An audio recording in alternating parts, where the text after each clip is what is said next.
Now we're going to practice another self-compassion skill that can help to make you more resilient as you live your daily life. You don't need to do anything special. We call this skill Name It to Tame It, and it was first explained and developed by the neuroscientist and psychiatrist Dr. Daniel Siegel. I'm going to explain to you how to do it. So when we want to name it to tame it, it just involves 3 easy steps.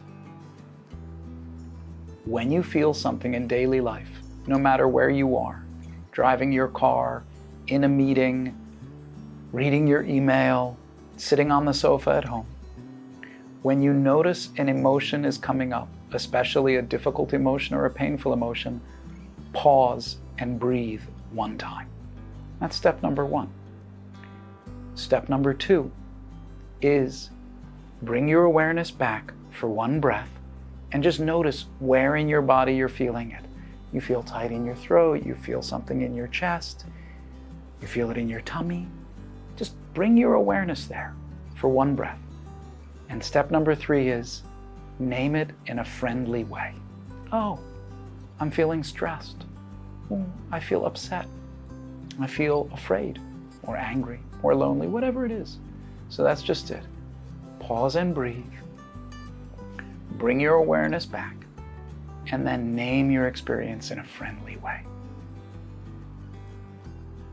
This is actually a remarkable skill, and it has a very deep background, which I'm going to try and explain in an easy and simple way. But it's a skill that's grounded in the fact that you are a human being with a human brain and a human body.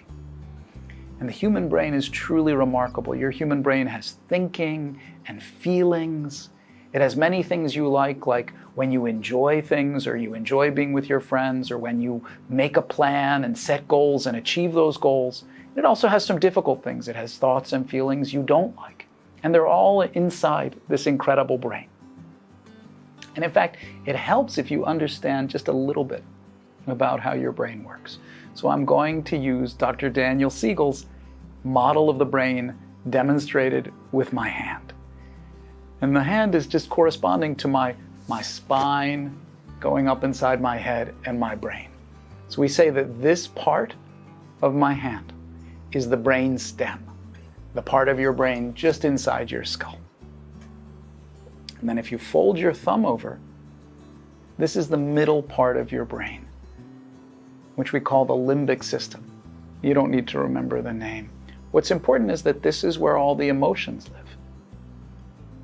And then this part, when we fold our fingers down, that's the top of our brain.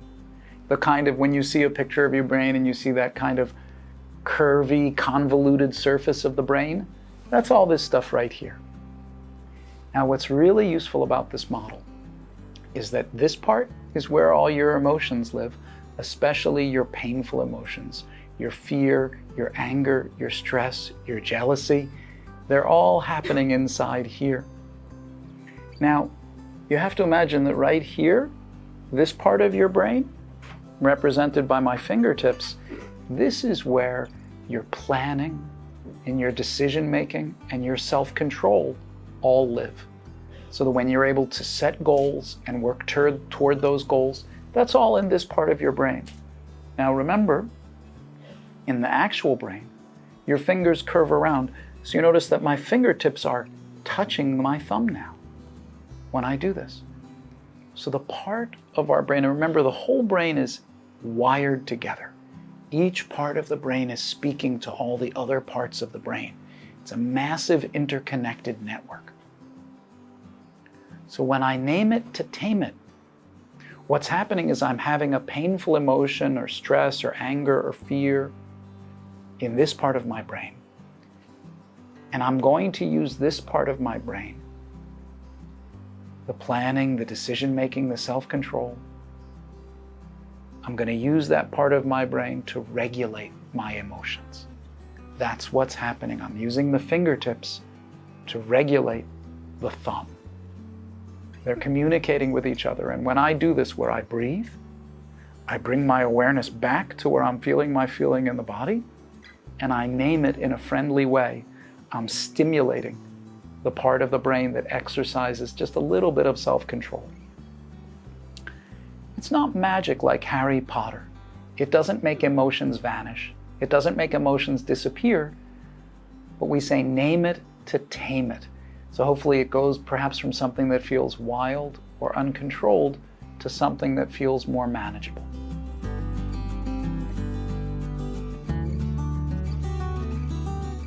So let's try it for just a moment.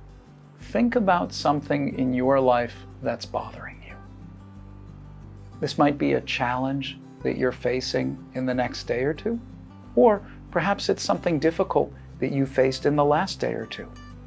Maybe it's a hassle of everyday life, like traffic and sitting in traffic, or dealing with air pollution, or noisy neighbors. Something that's on your mind that's bothering you. Take a moment to bring it into mind so that you can feel some of that energy. And then let's practice name it to tame it. Release your focus on the external details. Take that first step. Breathe and notice that you're feeling something.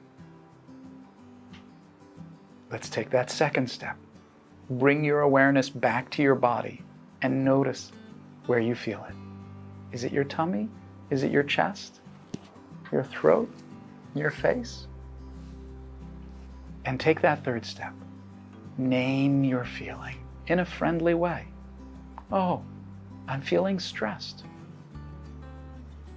Or I'm angry, or frustrated. I'm upset.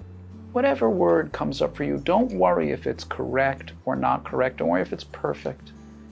Just give it a name.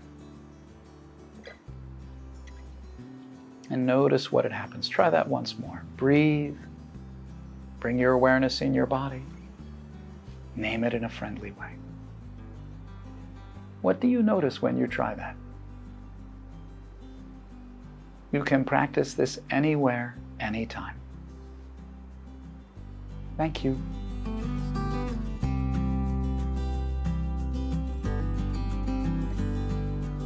Name it to tame it is a very simple practice, and you can literally practice it every single day. So like other kinds of practices, if you want to feel confident when you need it, it's useful to practice it at other moments. Because once you start to do it, it doesn't need to take very long. You can do it in 20 seconds or 30 seconds. Really, it doesn't take a lot of time. So it can be useful if you try to practice it once or twice a day when you're not feeling particularly upset. Just check in with yourself. Notice what you're feeling and say, oh, this is what I'm feeling right now. And you say it to yourself in a friendly way. And then at the moment that you feel stressed or upset or annoyed, that you feel angry or jealous, you come back and you can practice, and you can feel confident in your practice because you've already been using it each day.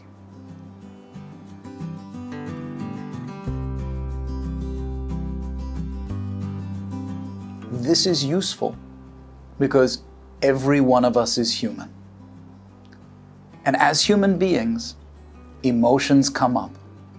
Some of the emotions we like, some of the emotions we do not like.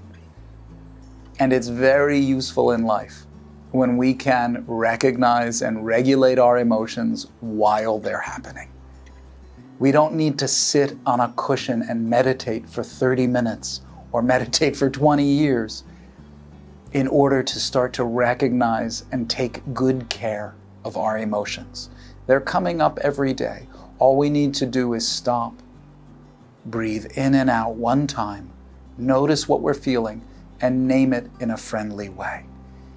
I think that it can make daily life much easier in some very specific ways. I don't think it makes you a better person, because maybe you don't need to be a better person. You're a human being, and perhaps you're already good just as you are. But it might make some of the parts of being human a little bit easier.